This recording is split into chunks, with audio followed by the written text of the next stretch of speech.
Hello, everybody, and welcome back to the Customer Growth Podcast. My name's Tash, and I'm VP of Customer Growth at Hook.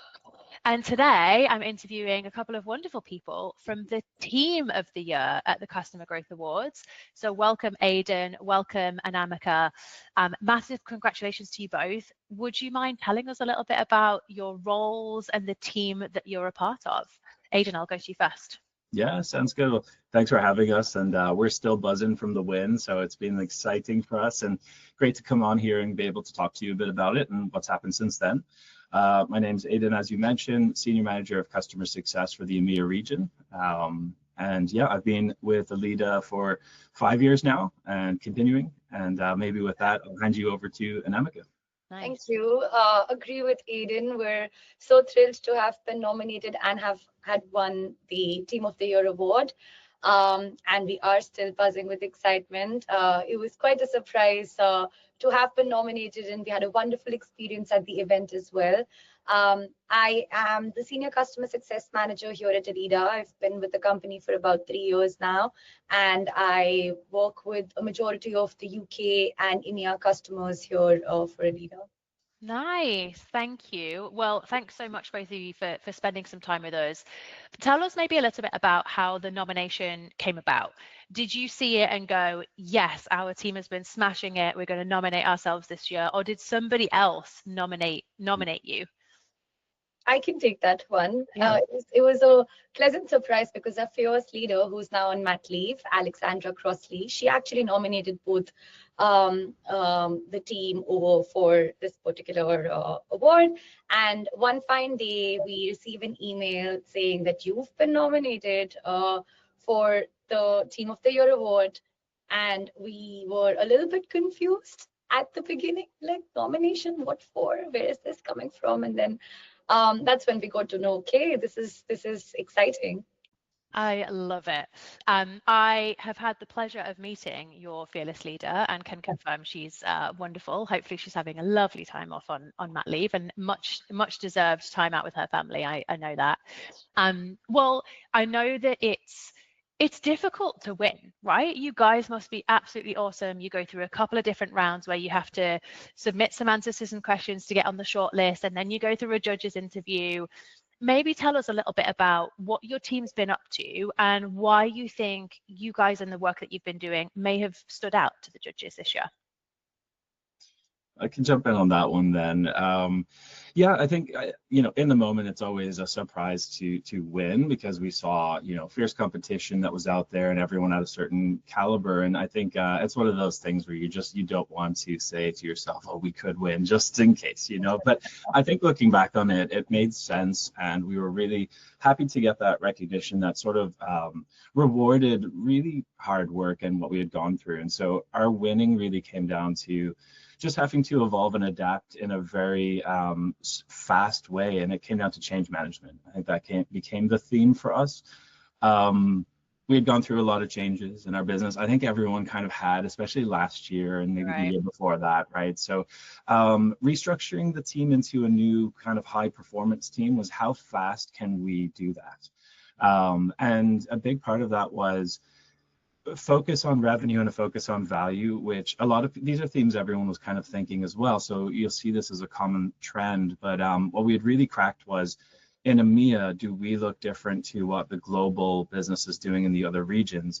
And we've often been this little incubator. We see ourselves as slightly different culture within a culture where we always test new ideas, say, hey, if we can prove that this new structure works, then everyone will adopt it. Yeah. And that's exactly what happened. So we took this to our market and we said, CS is now going to be revenue carrying. So not only is it just, we've been, teasing into doing renewals for a while, so we started getting comfortable with that.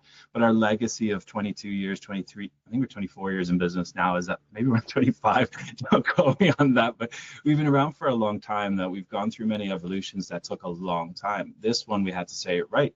We're also doing upsells and cross sells, and with an existing team, you say, oh, do we need to hire in certain skills, or do we adapt our skill base that we have?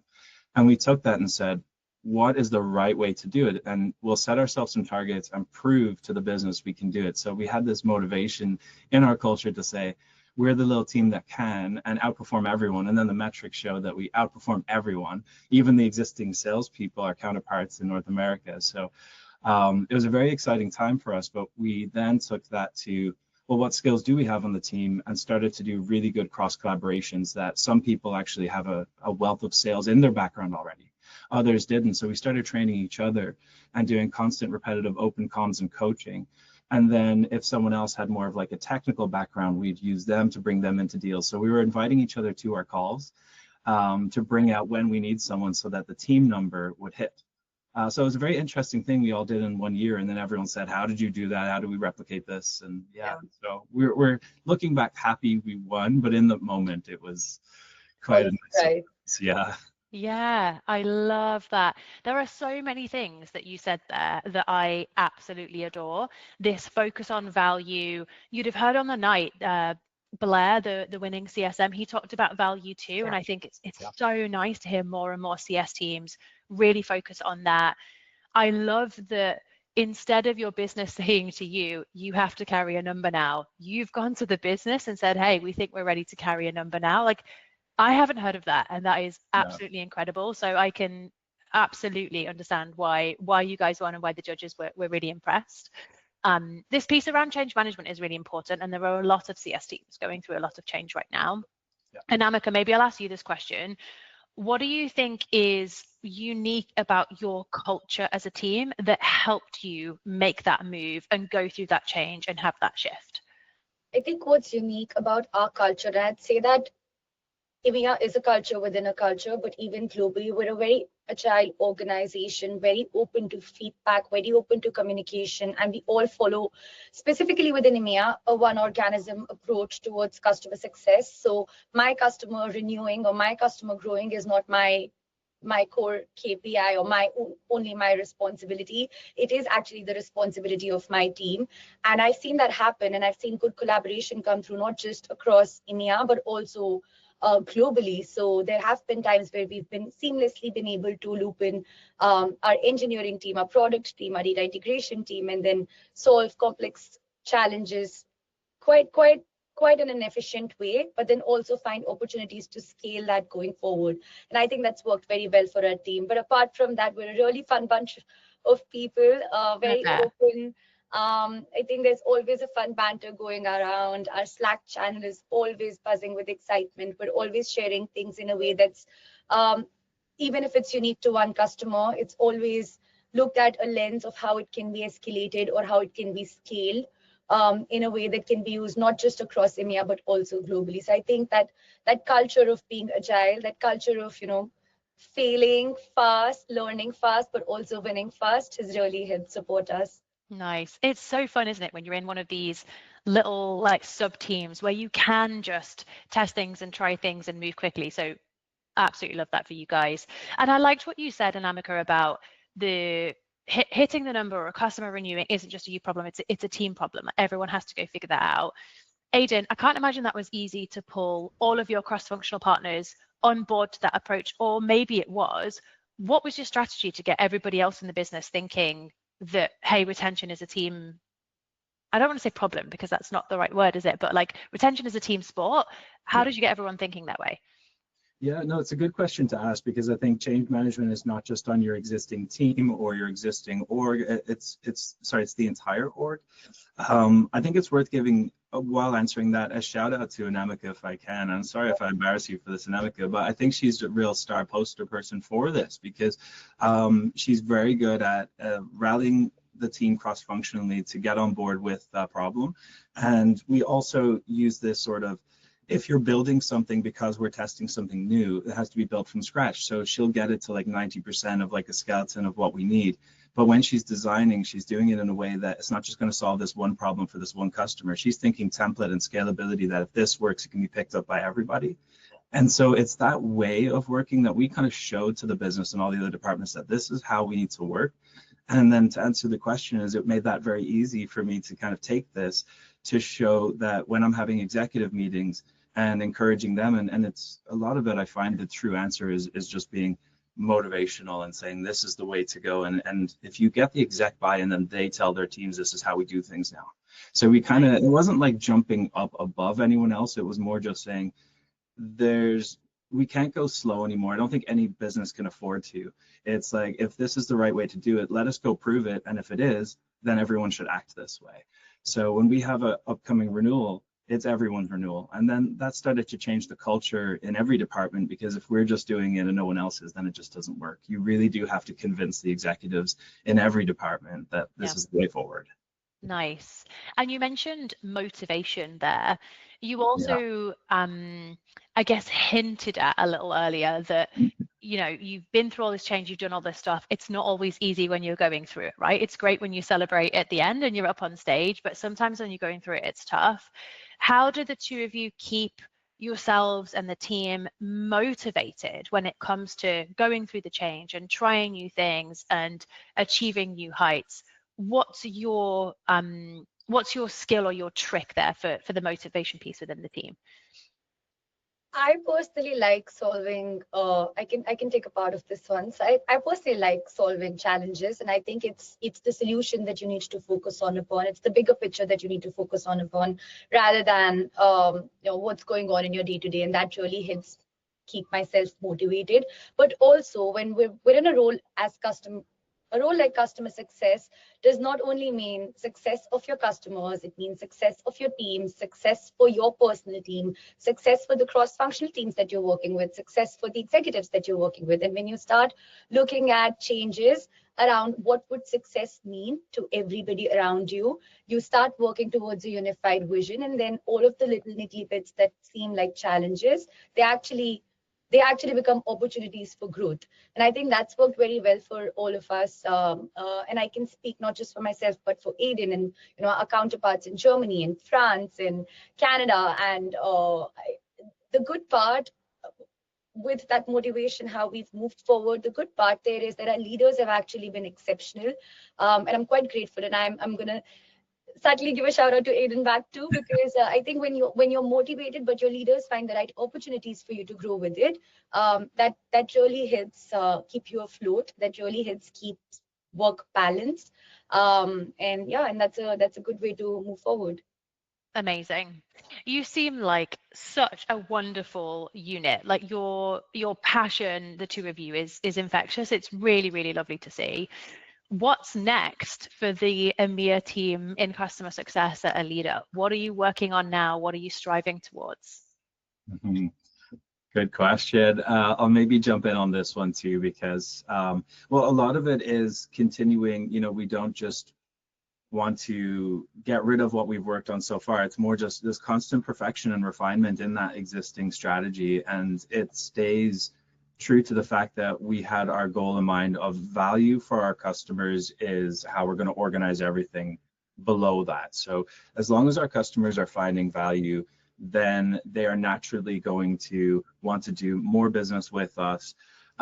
So we've really focused in on, to answer that question, on how do we not only capture the value, which we've been doing a really good job on, and clearly we did quite a good job on last year, but I think can we do that better? And then socializing that value within their business to make it so that more departments are aware of that in their business, of how good our platform has been with adding value to their business, and then making sure, because I think that the key secret that a lot of people, well, not a lot of people, but some may be missing, is that your customers are going through change as well. You don't know if your customer is going to be the same person in next quarter, next year, and then their boss and their boss's boss, and then the strategy. So there's just so much there that you need to almost be showing up at your customer's door, meeting everyone, doing a presentation, ordering some lunch in, doing a lunch and learn, and making sure that everyone knows about it. So it's started to mature the value work we were doing, rather than thinking it's your day-to-day contact and their boss and then the decision maker. It's actually the whole business needs to know you're famous, and that's our goal. Yeah. So if you're wondering what's next for us this year, is how do we crack that? And I don't know, is it different per customer? Is there a scalable way? So that's what we're trying to figure out. I find it's interesting because it again boils down to like our notion of being in customer success. Like success for our day-to-day would be very different than success for a champion and success for their boss. And I think it's just about finding the right tailored, scalable strategy to reach out to all of them across different industries, that can help us grow. Yeah, nice. Customer success is becoming more and more about multi-threading. So I liked what you said there, Aidan, about it's just how do you get famous? Things change way too quickly now to rely on one or two key stakeholders. So I'm really interested to see how your year plays out and how you nail that value at scale, multi-threading at scale. These are things that I think a lot of people are thinking about in a lot of CS orgs right now. So you guys are onto some really good stuff. I have one fun question to take us home. And for everybody listening, I gave these guys a little bit of a heads up as to what this question would be. So I'm hoping you've got some good ideas for us. But the question is, if your team had a theme tune, what would it be? And Amika, I know you have a good idea. Maybe Aidan, you go first because you already know what I was going to say. I'm thinking about more options as well. It's funny, we got heads up, but we went straight into the interview. So at no point have I thought of a really like cool or I've like... been mean there, haven't I? Yeah, sorry. I don't want to pick anything like too obvious or, whatever, but what would be our theme song? And Navika, you have one? I have like two suggestions. Even Tom Petty's I Won't Back Down, because we've been super resilient through the last year. I don't know if it was like the theme of last year. Yeah. I think the theme of last year would be I Won't Back Down. And the theme for next year could be Ain't No Mountain High Enough. Yes, I love that. During challenges. I can't top that. That's perfect. It's not even like the A-Team theme tune. I'm a big fan of that. And what I love about the A-Team is they always have a plan in place. And I think maybe you guys know this about yourselves, maybe you don't. Not every CS team has a plan. Like you guys have really intentional goals, things that you want to hit, things that you're striving for, and that was really apparent in our conversation today. And that in itself is like 50% of the way of getting to success, because if you know what you want to achieve and you're communicating that and everyone's on the same page, like of course you're going to go get it and of course you're going to achieve it. And not every CS team operates that way. So massive kudos to the two of you. Oh, excellent. Thank you so much. Can I also ask, is A-Team your answer to that question? Yeah. I don't know. It's just the one that sprung into my head because I think it's a really like catchy theme tune, and I love the A-Team movie. So yeah, don't judge me. It's a guilty pleasure. No, it's perfect. Namika and I, because of our first initials, were known as the A-Team for a little while. So interesting. What a good little coincidence. Yeah. Well, Aidan and Amika, it has been so lovely chatting to you. Thanks so much for taking the time, for sharing your knowledge with the community. I think people will learn a lot from your intentional goals, from your passion, from the things that you've been focused on, but also from the way that you all choose to show up as a team and set your own goals and take these things. I think is really, really wonderful. So massive congratulations to you guys and to the whole team for winning this year. Thank you. Thank you so much. Thank you. Appreciate you inviting us on.